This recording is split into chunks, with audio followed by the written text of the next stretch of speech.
प्यारे बच्चे, क्या आप भी सोच रहे हैं कि 70 में 70 साइंस में क्लास 10th में 70 में 70 अगर लाना चाहते हैं तो ये 90 टॉपिक आप कवर कर लीजिए। महत्वपूर्ण टॉपिक 90 टॉपिक आपको कवर करके जाना है और पूरा का पूरा क्वेश्चन आपसे बन जाएगा। 70 में 70 आप आराम से लेके आएंगे, इसको बिल्कुल नहीं छोड़ना है। तो वीडियो को बिल्कुल स्किप मत करिएगा, क्योंकि अगर वीडियो को स्किप कर दिया तो 2 4 10 नंबर 15 नंबर के क्वेश्चन आपका एकदम छूट जाएंगे। यहाँ पे वही क्वेश्चन लिए गए हैं, वही टॉपिक लिया गया है जो कई बार एग्जाम में बार बार पूछा जाता है। 2025 में भी इन्हीं टॉपिक से पूछा जाएगा। सारे के सारे क्वेश्चन आप यहाँ से कर ले जाएंगे। चलिए करते हैं स्टार्ट। बच्चों, पहला जो टॉपिक है संयोजन तथा वियोजन अभिक्रिया के बारे में आपने देखा होगा। कितनी आसान अभिक्रियाएं हैं। विस्थापन अभिक्रिया, द्विविस्थापन अभिक्रिया, संक्षारण तथा विकृत गंधिता। ये देखिए कितने इंपॉर्टेंट प्लस इजी टॉपिक हैं। बड़े ही आराम से इन्हें आप कवर कर सकते हैं। ये सारे 2025 में एग्जाम में आपको देखने को मिलेंगे। फिर इसके बाद आता है रेडॉक्स अभिक्रिया, फिर आता है ऊष्माक्षेपी तथा ऊष्मा शोषी अभिक्रिया। देखिए कितने आसान आसान टॉपिक हैं, इन्हीं को आपको कवर करके चलना है प्यारे बच्चे। फिर इसके बाद रासायनिक समीकरण। अब देखिए यहाँ रासायनिक समीकरण को संतुलित कैसे करते हैं, ठीक है, ये आपको सीख लेना है बच्चे। इसके बाद ऑक्सीकरण अभिक्रिया, ठीक है, ऑक्सीकरण संख्या, ऑक्सीकरण अभिक्रिया, इनके बारे में आपको पढ़ के जाना है। 2025 के लिए आता हुआ ये प्यारा सा क्वेश्चन है अम्ल तथा क्षार में अंतर, लवण के बारे में। तो इनको अम्ल, क्षार तथा लवण के बारे में एक बार में आपको पढ़ना है, ठीक है। परिभाषा जान लेनी है, अंतर जान लेना है, ठीक है, और एग्जाम्पल जान लेना है। तो इससे एक क्वेश्चन जरूर 2025 में देखने को मिलेगा, बिल्कुल आपको छोड़ना नहीं है। फिर इसके बाद देखिए baking soda, plaster of Paris, इनका फार्मूला पूछता है बच्चों। बेकिंग सोडा क्या है, बेकिंग सोडा का फार्मूला क्या है, प्लास्टर ऑफ पेरिस क्या है, प्लास्टर ऑफ पेरिस का फार्मूला क्या है, और इसका उपयोग पूछता है। एकदम इनको नहीं छोड़ना है। विरंजक चूर्ण, नेक्स्ट टॉपिक विरंजक चूर्ण, धातु अधातु में अंतर 2025 में जरूर पूछा जाएगा, बिल्कुल मत छोड़ के जाना। आप अपने परीक्षा अध्ययन से चाहे पढ़ रहे हो चाहे किताब से पढ़ रहे हो, वहाँ एकदम टिक लगा लीजिए बच्चों, ठीक है। और इसके बाद आघात वर्धता तथा तन्यता, ये देखिए ये सब पूछा जा सकता है। भर्जन और इसके बाद निष्पातन, भर्जन और इसके बाद निष्पातन। अब चलिए हम लोग 21 नंबर पे चलते हैं, ठीक है। तो अब देखिए 21 नंबर पे क्या है, विद्युत रासायनिक श्रेणी। ये बहुत इंपॉर्टेंट है। मिश्र धातु के बारे में आपको पढ़ के जाना है कि किसको किसको मिलाने पर कौन सी धातु बनती है, ठीक। अब ये 1 नंबर में भी क्वेश्चन पूछा जा सकता है। कार्बन के बारे में आपको थोड़ा सा ध्यान देके जाना है। IUPAC नाम तो भैया फिक्स है 2025 में, क्योंकि ये हर साल पूछा जाता है। IUPAC, एल्केन, एल्काइन, ये सब पूछा जाता है।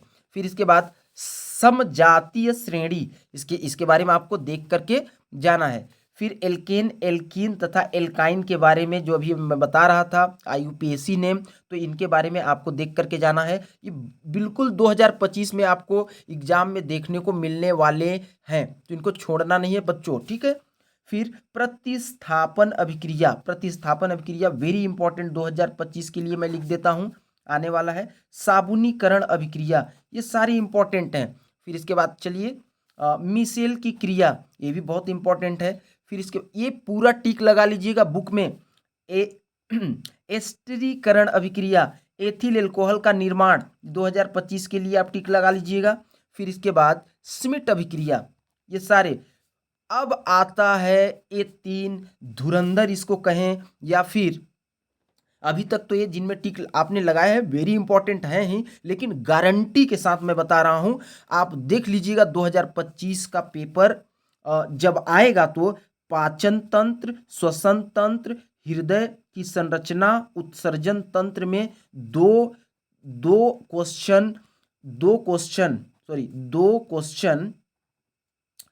क्वेश्चन कंफर्म है कि यहां से पूछा जाएगा। और ये बड़े क्वेश्चन है, 4 नंबर 5 नंबर के। इनका पाचन तंत्र का चित्र आपको याद कर लेना है। पाचन तंत्र की जो प्रोसेस होती है, जो क्रिया होती है, ठीक है, कि कहाँ कहाँ से जाता है, कहाँ से पचता है, वो टोटल आपने देखा होगा कि छोटी आंत, बड़ी आंत, आमाशय, ये सारा चीज इनके बारे में आपको ध्यान देना है। श्वसन तंत्र के बारे में, ठीक है, हृदय संरचना, ये उत्सर्जन तंत्र, इनमें से आप समझिए कि 2 तंत्र के बारे में 100% श्योरिटी है कि जरूर पूछेगा, तो इनको बिल्कुल नहीं छोड़ना है। फिर आगे चलते हैं बच्चों, इनको मत छोड़ना कभी भी, भूल कर भी अगर आपने छोड़ दिया तो आपका 5 नंबर गया। फिर इसके बाद चलते हैं प्रकाश संश्लेषण, इसके बारे में आपको पढ़ के जाना है। अब आ गया अंतर, अंतर में ये 2 अगर आपने छोड़ा फिर आप गलती करेंगे 4 नंबर का। ये 2 अंतर में एक अंतर 2025 में जरूर पूछा जाएगा। क्या क्या? धमनी तथा सीरा में अंतर बच्चे, रुधिर तथा लसिका में अंतर। फिर इसके बाद छोटे छोटे इजी क्वेश्चन, पोषण क्या है, प्रकार बताइए, फिर वाष्पोत्सर्जन, ये सारा एकदम थ्योरी है, आराम से पढ़ना है इसको, तो धीरे धीरे पढ़ेंगे भी तो आपको समझ में आ जाना है। जिनमें 2025 में लिख रहा हूँ तो उसको एकदम अच्छे से आपको तैयार करके चलना है। तो 41 तक हमने पहुंच लिया है, अब चलते हैं 42 पे। प्यारे बच्चे, तो अब चलते हैं 42 पे। क्या है? अंतःस्रावी ग्रंथि, बहुत इंपॉर्टेंट है बच्चों, इसको आपको बिल्कुल नहीं छोड़ना है, 2025 में इनसे क्वेश्चन बनेगा। प्रतिवर्ती क्रिया, हार्मोन्स क्या है, ये 2-2 नंबर के क्वेश्चन है। ये कैसे हैं? 2-2 नंबर के क्वेश्चन, आपको टिक लगा लेना है। फिर मानव मस्तिष्क, इससे बड़ा क्वेश्चन बन सकता है, मानव मस्तिष्क के बारे में आपको पढ़ के जाना है। ठीक, ऑक्सीन तथा न्यूरेलिन, ठीक है, ऑक्सीन तथा न्यूरेलिन, इनके बारे में आपको देख के जाना है। फिर इसके बाद यहाँ पे आ जाता है परागण, परागण बहुत इंपॉर्टेंट है, निषेचन भी इंपॉर्टेंट है, परिवार नियोजन, इनसे एक क्वेश्चन जरूर बनेगा। एक क्वेश्चन 2025 में आप गारंटी मान लीजिए कि यहाँ से जरूर बनेगा। फिर इसके बाद द्विखंडन, बहुखंडन, ये सारा आप अपने बुक में या परीक्षा अध्ययन में आप टिक लगा लीजिए। मुकुलन, ठीक है, लैंगिक अलैंगिक जनन, एक क्वेश्चन 2025 में यहां से जरूर बनेगा। फिर गर्भ निरोधक की विधि, पुष्प की संरचना, नर जनन तंत्र, मादा जनन तंत्र, यहां से 2025 में एक क्वेश्चन बिल्कुल बनने वाला है। फिर इसके बाद डीएनए और आरएनए 2025 में पूछा जा सकता है। जिनमें 2025 लगा रहा हूं उनको तो बिल्कुल भूल करके भी मत छोड़ना।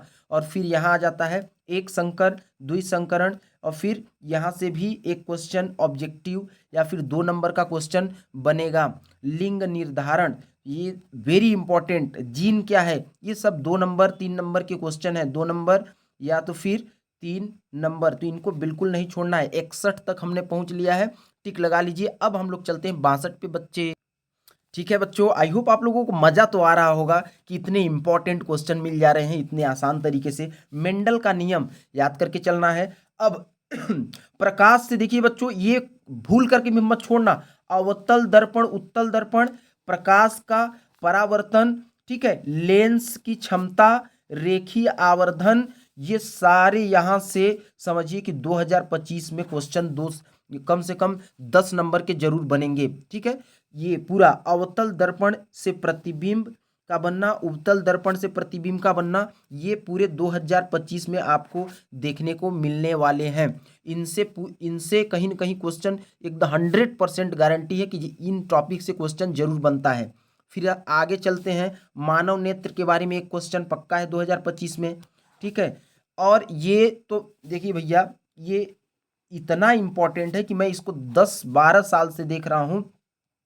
कंटिन्यू ये पूछा जा रहा है, निकट दृष्टि दोष और दूर दृष्टि दोष, 2 नंबर का क्वेश्चन यहां से ये बन जाएगा।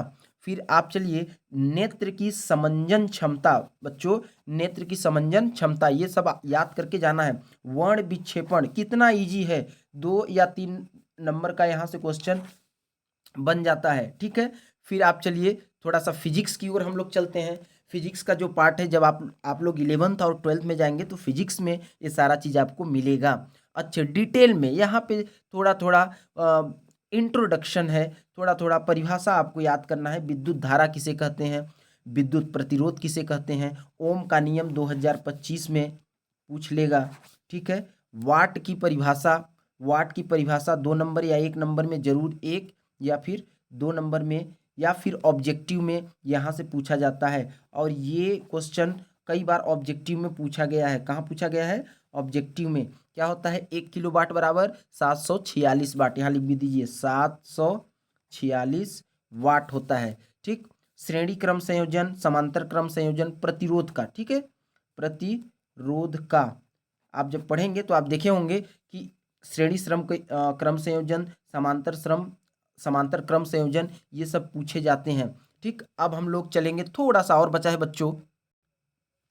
देखिए यहाँ पे चुंबकीय बल रेखाएं बहुत इंपॉर्टेंट है, फ्लेमिंग का नियम, ये 2025 में यहाँ से क्वेश्चन एक बन जाएगा। बायो सेवर्ट का नियम, बच्चों ये क्या है ना कि ये 12th में है, अच्छे डिटेल में है, 2025 लिख लीजिए, लेकिन आपको एकदम परिभाषा इसका बायो सेवर्ट का नियम कहता क्या है, क्या बताता है, ये आपको लाइट में आपको याद करके जाना है। फिर दृष्टि धारा क्या है, प्रत्यावर्ती धारा क्या है बच्चों, जैसे हम जो चार्जर यूज करते हैं, ठीक है, दृष्टि धारा डीसी, चार्जर में जो लाइट आती है उसमें डीसी आती है, दृष्टि धारा यानी डायरेक्ट करंट, प्रत्यावर्ती धारा यानी अल्टरनेट करंट जो हम बिजली यूज करते हैं घरों में, वो होती है अल्टरनेट करंट यानी प्रत्यावर्ती धारा। और दृष्टि धारा क्या होती है, जो बैटरी से ली जाती है, जो बैटरी से लाइट आप लेते हैं वो दृष्टि धारा है। तो इन दोनों के बारे में आपको पढ़ के जाना है।